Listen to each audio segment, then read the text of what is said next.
नमस्कार, good evening, सत श्री अकाल, वड़क्कम। कैसे हैं आप सब? मैं अच्छी हूँ।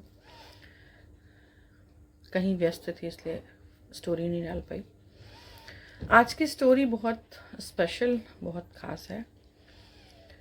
ईश्वर इतनी इतनी परीक्षाएं लेता है लोगों की। कुछ लोग हार जाते हैं, कुछ लोग उबर जाते हैं। उसमें से ही एक कहानी, संघर्ष की कहानी है। तो उसको शुरू करने से पहले दो लाइन बोलना चाहूँगी। मंजिल मिले ना मिले ये तो मुकद्दर की बात है। हम कोशिश भी ना करें ये तो गलत बात है। जख्मों से भरी है, वक्त को लेते हुए सीख लो। हारना तो है एक दिन, मौत से फिलहाल जिंदगी जीना सीख लो। कहते हैं हम जैसे लोग, मतलब बनारस, आजमगढ़, यूपी से आए हुए छोटे लोग, दिल्ली जैसे शहर में, गुड़गांव जैसे शहर में ज़िंदगी शुरू करने से पहले बहुत सारी मुसीबतों का सामना शुरू करना पड़ता है। क्योंकि कोई साथ नहीं देता, कोई साथ नहीं होता, कोई प्यार नहीं देता, कोई पैसा नहीं देता, कोई सपोर्ट नहीं करता। मतलब बहुत सारी समस्याओं का सामना करना पड़ता है। ऐसे ही मेरा एक मुंह बोला भाई है, मेरी उसकी मुलाकात जेल में हुई थी। वो हमारे ही यूपी के रहने वाला, उसके दो भाई, एक बहन और माता पिता।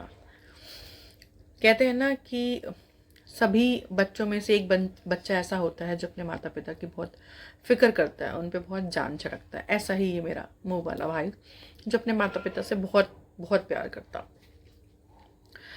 अब पिता खेती का काम करते थे, तो बेटे को लगा कि ग्रेजुएशन कर लिया, अब मुझे अपने माँ बाप का सपना पूरा करना है, उनको कम से कम बेहतर ज़िंदगी जीनी है, देनी है, उनको एक अच्छा लाइफस्टाइल देना है। तो बहुत सारे सपने सजो के वो दिल्ली, गुड़गांव आया नौकरी करने। वहाँ दो चार लड़के मिलके एक छोटे से कमरे में रहते थे, संघर्ष करने के लिए, देखने के लिए कि कहाँ नौकरी लगेगी, कैसे लगेगी। फिर वहाँ किसी की बात हुई प्लेसमेंट एजेंसी में। प्लेसमेंट एजेंसी वाले ने बोला कि हम जो है पैसे लेंगे और आपकी जॉब लगवा देंगे।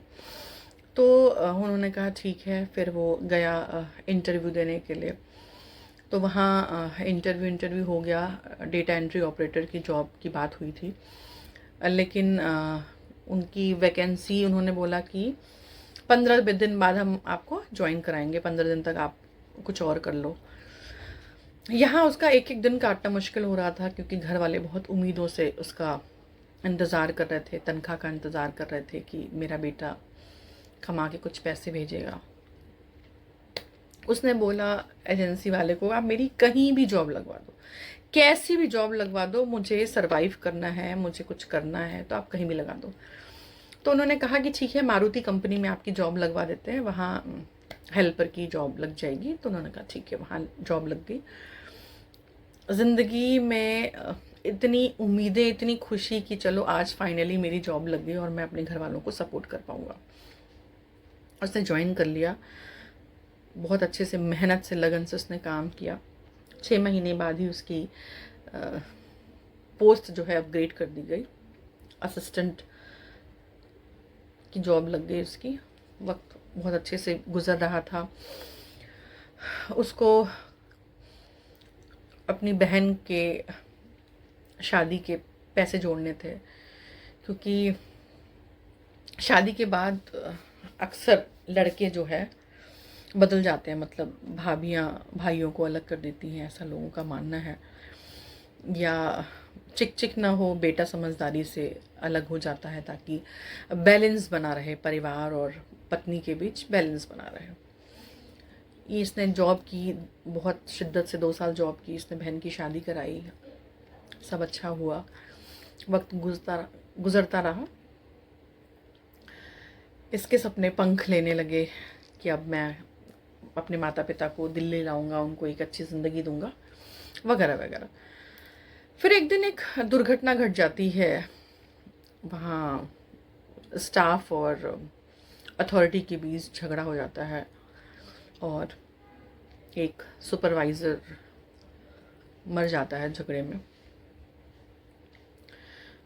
तो वहाँ अफरा तफरी मर जाती है। आपने बहुत हाईलाइटेड केस था, आपने अगर सुना हो, जाना हो।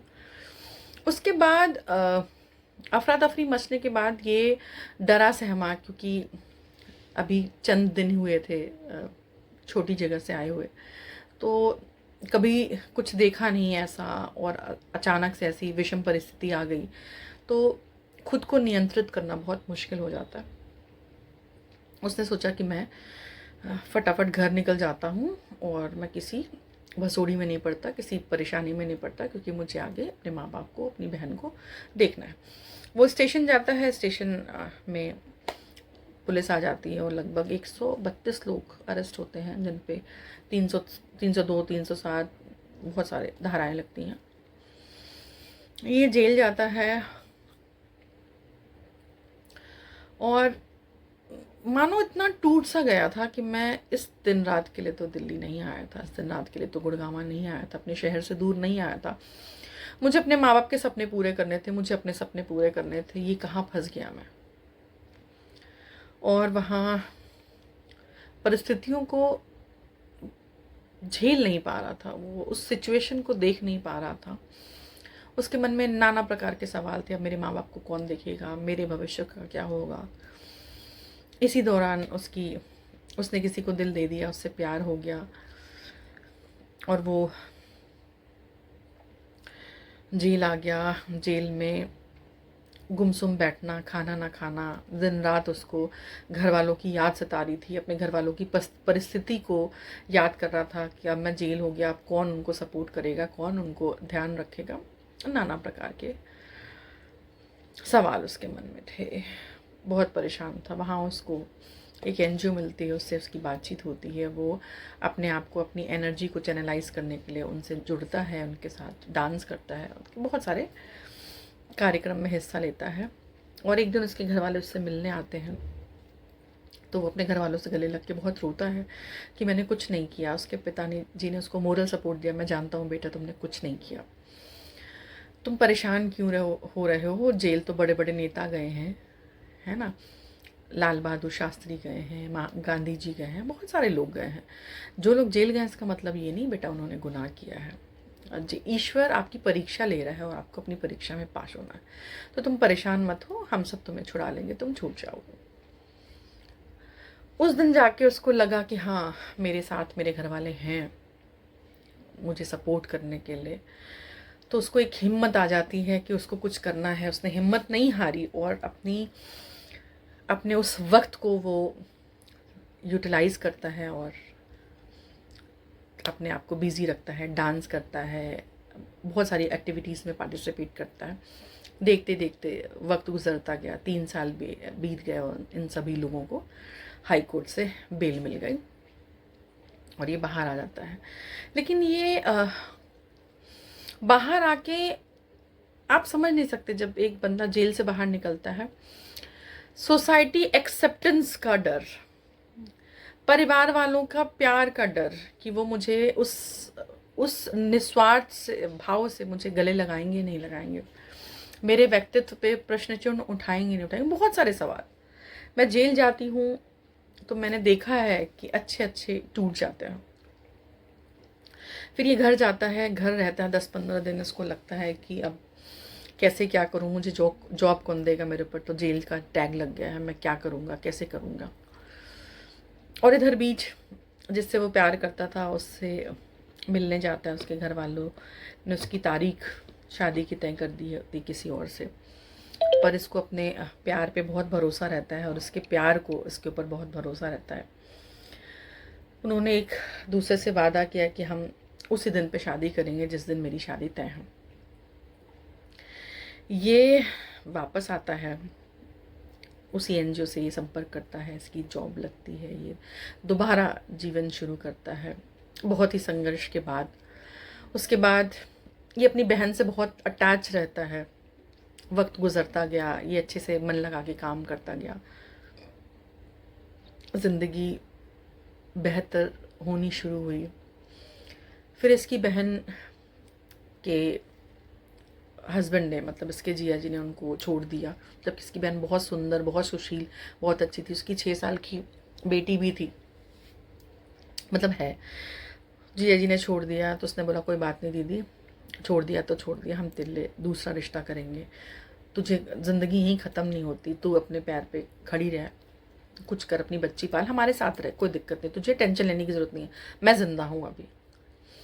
आज की डेट में लोग अपने लिए नहीं करते, और ये अपनी बहन के बच्चे, माता पिता, अपनी बीवी, सबके लिए करने की सोचता था। फिर इसने शादी के लिए बात की, बहुत मुश्किल से अपने ससुराल वालों को मनाया। लड़की की ज़िद थी कि मैं शादी करूँगी इसी से ही, क्योंकि मैंने इनसे प्यार किया है, और मैं बीइंग गर्लफ्रेंड, बीइंग अर्धांगिनी, मैं इन्हीं के साथ, इनके दुख सुख में हमेशा इनके साथ रहूँगी, मैं नहीं शादी दूँगी। मुकर्रर तारीख पे उसकी शादी होती है। शादी हो जाती है, वो अपनी वाइफ को दिल्ली लाता है, जॉब करता है। वाइफ भी बराबर इसको सपोर्ट करने के लिए सिलाई का काम करती है, कपड़े सिलती है, ये नौकरी करता है। फिर एक दिन पता चलता है कि इसकी बहन को ब्लड कैंसर हो जाता है, और इसकी बहन एक्सपायर हो जाती है। ये मानो सो टूट सा जाता है, क्योंकि अपनी बहन से बहुत प्यार करता है, और ये अपने आप को बहुत गिल्ट फील करता है कि मैं अपनी बहन को बचा नहीं पाया, जबकि जिसकी जितनी सांसें लिखी हैं उसको उतनी सांसें ऊपर वाला देता है। कोई किसी को मार नहीं सकता, कोई किसी को बचा नहीं सकता। फिर वक्त गुजरता गया, ये मेहनत करता है, अब इसने अपना घर ले लिया है। ये इतनी मेहनत करता है कि लोग आराम तलब होते हैं आज की डेट में, इतनी गर्मी में भी, लेकिन मेरा ये भाई लोगों के लिए इंस्पिरेशन है। नौकरी से पहले बाइक चलाता है, रैपिडो में, उबर में। नौकरी के बाद ये चलाता है क्योंकि इसको घर की ईएमआई, बच्चे की फ़ीस, माता पिता की दवाई, घर का खर्च, राशन, ट्यूशन फ़ीस, बहुत सारी, आपको पता है एक घर में कितनी ज़िम्मेदारियाँ होती हैं, वो सारी ज़िम्मेदारियों का वहन करने के लिए ये मेहनत करता है। तो हमें ऐसे लोगों से सीख लेनी चाहिए कि विषम परिस्थितियों में भी हिम्मत ना हारते हुए, आप खुद पे भरोसा रखते हुए, अपने भगवान पे भरोसा रखते हुए, आप अपने जीवन को एक सही धारा, एक सही मार्ग देते हो, और ज़िंदगी में आगे बढ़ते हो। तो मोरल ऑफ द स्टोरी ये है कि खुद पे यकीन करिए, क्योंकि बुरे समय में कोई साथ नहीं देता सिवाय आपके और आपके भगवान के। कोई साथ नहीं देता, तो अपने आप को इतना मजबूत बनाइए कि